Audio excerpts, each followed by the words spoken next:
Jaylen Brown spent 10 years building the modern Boston Celtics. He survived the early playoff failures, grew beside Jason Tatum, won a championship, and walked away from the 2024 finals holding the MVP trophy. Then 2 years later, he tried to enter the Celtics practice facility, and his keycard did not work. That is when the trade became real.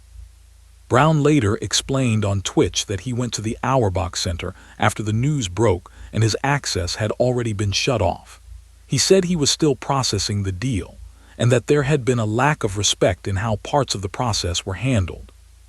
This was not a fading veteran quietly moving to a rebuilding team.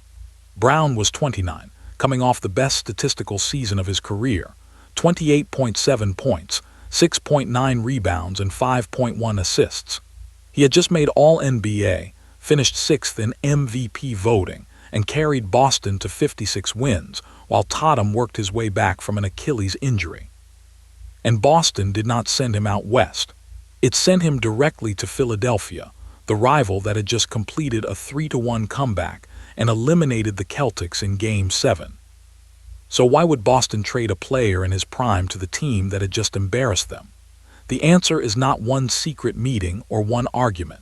It is a chain reaction involving a historic collapse, a failed chase for Giannis, a damaged relationship, the new collective bargaining agreement, and one front office deciding that the most dangerous move was also the only move left. Start with May 2nd, 2026. Boston entered the first round as the second seed. Philadelphia was 7th. The Celtics took a 3-1 series lead, and history said the series was over.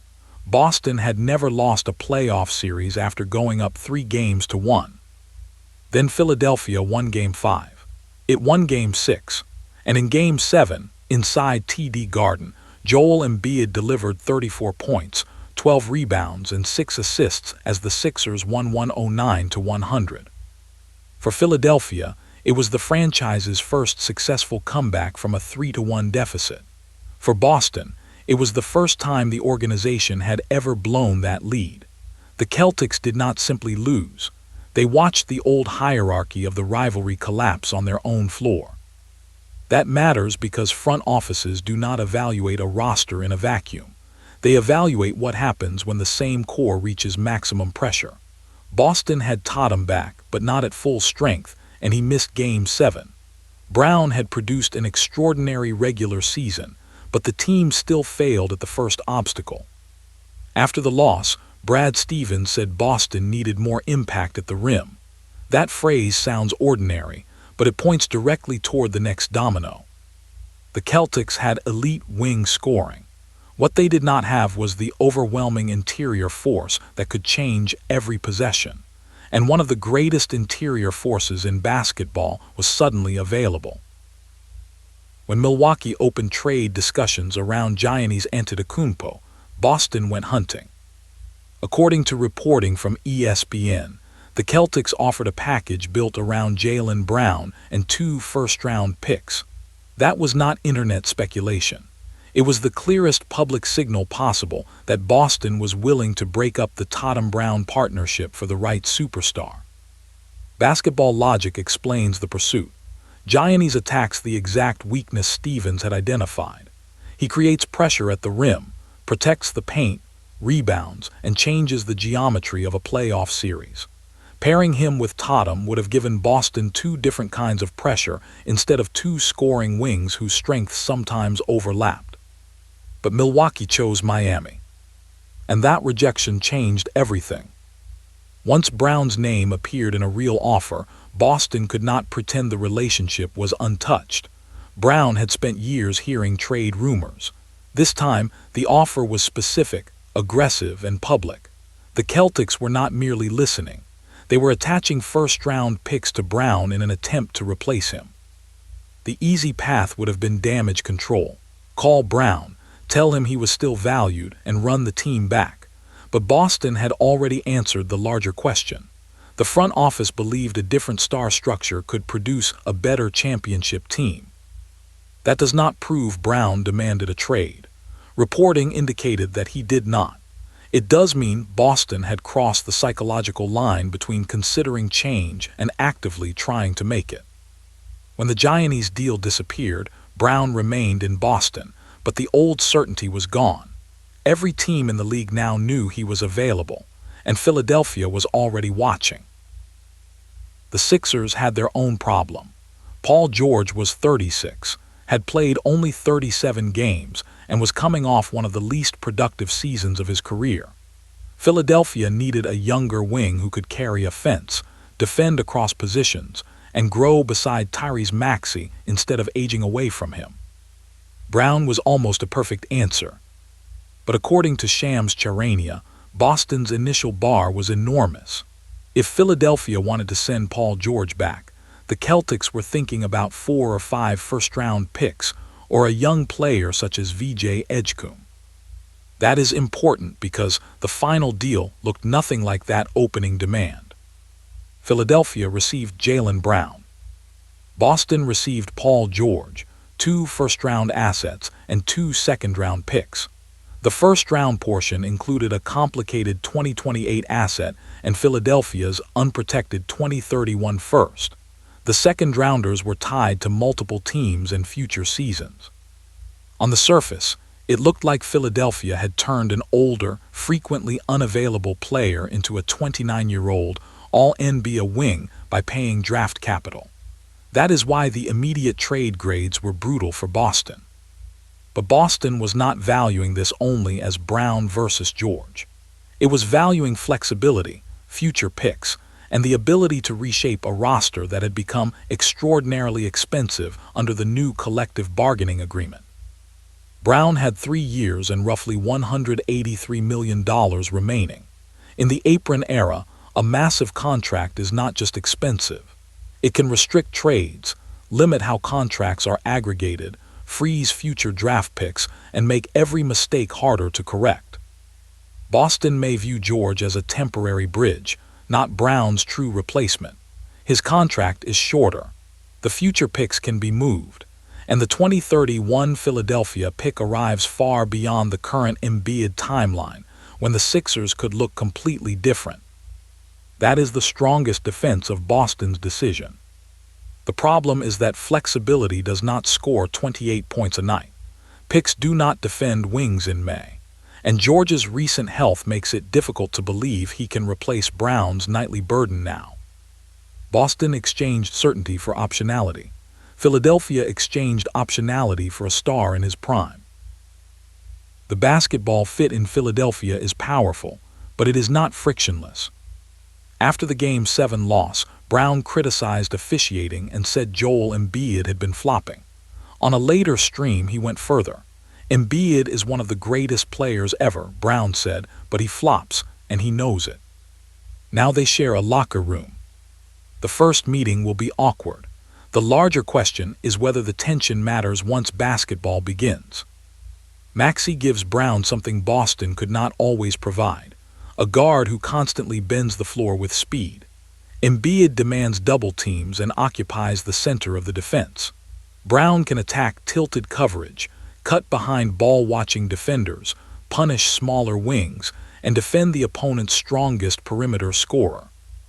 He also does not need to carry every possession the way he did while Tatum recovered. His role can become more violent and more efficient. Sprint, cut, post mismatches, attack the second defender, and turn defense into transition offense. There are real concerns. Embiid's health remains the foundation of everything. Brown is not a natural full-time organizer. The Sixers have an enormous amount of salary concentrated in a small group, and chemistry cannot be assumed because the names look good on a graphic. But the ceiling changed immediately. DraftKings moved Philadelphia's championship price from roughly 55-1 to 22-1 after the trade. Other books and prediction markets made similar jumps.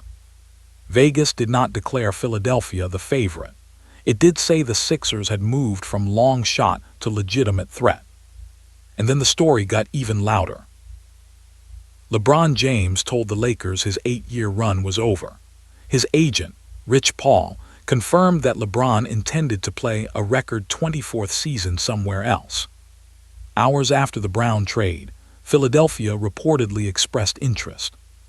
Then Paul discussed the Sixers publicly and asked a simple question. How could Philadelphia not have LeBron's attention when it has Maxey, Antetokounmpo, Brown, and Embiid? That is not a signed contract. It is not proof that Philadelphia is LeBron's first choice. Golden State, Cleveland, Miami, Minnesota, and Denver have also been discussed, but it is direct evidence that the Sixers are part of the conversation.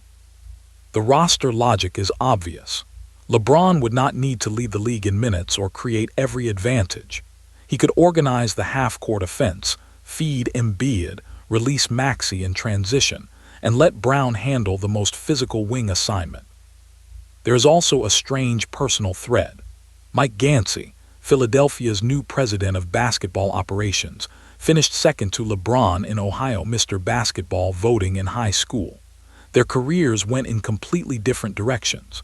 25 years later, Gansey could be involved in deciding where LeBron writes the final chapter of his. The obstacle is money. Philadelphia is operating near the first apron and cannot simply hand LeBron a salary close to the $52.6 million he made last season. A direct signing would require an enormous discount.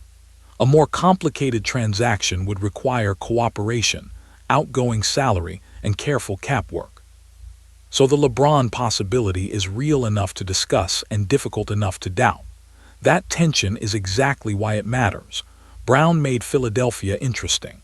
LeBron would make it the center of the league. So did Brad Stevens make the worst trade in NBA history? That verdict is too easy, and it ignores what Boston was trying to solve. The Celtics wanted a different championship structure. They pursued Giannis because they believed rim pressure and interior force mattered more than preserving the old partnership. When that failed, they chose future flexibility instead of rebuilding trust with Brown. The new CBA made Brown's contract heavier, and the Sixers' distant first-round pick gave Boston a future asset with real upside. That is the rational case. But rational does not mean correct. Boston traded a healthy, 29-year-old All-NBA player after his best season. It sent him to a direct rival. It accepted an older player with major availability questions, and it handled the exit in a way that left Brown talking publicly about respect and discovering the finality of the move through a rejected key card. Philadelphia took the opposite risk. It bet that stars in their prime are harder to find than future flexibility. It bet Brown's intensity can coexist with Embiid's personality. It bet Maxey can connect the pieces. And it bet that the same player who once helped raise Banner 18 might now be the player who ends Philadelphia's championship drought. That is why this trade feels larger than the transaction sheet. It began with a 3-1 collapse. It accelerated through a failed Giannis chase.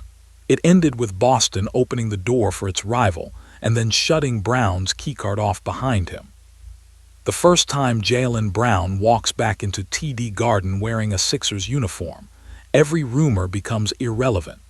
The only question left will be whether Boston escaped a contract before it became a trap, or handed Philadelphia the revenge story of the decade. Put it on the record. Who won the trade, and if LeBron joins, who takes the final shot, Embiid, Brown, or LeBron? Subscribe to Philly Sports Truth, because this story is not finished yet.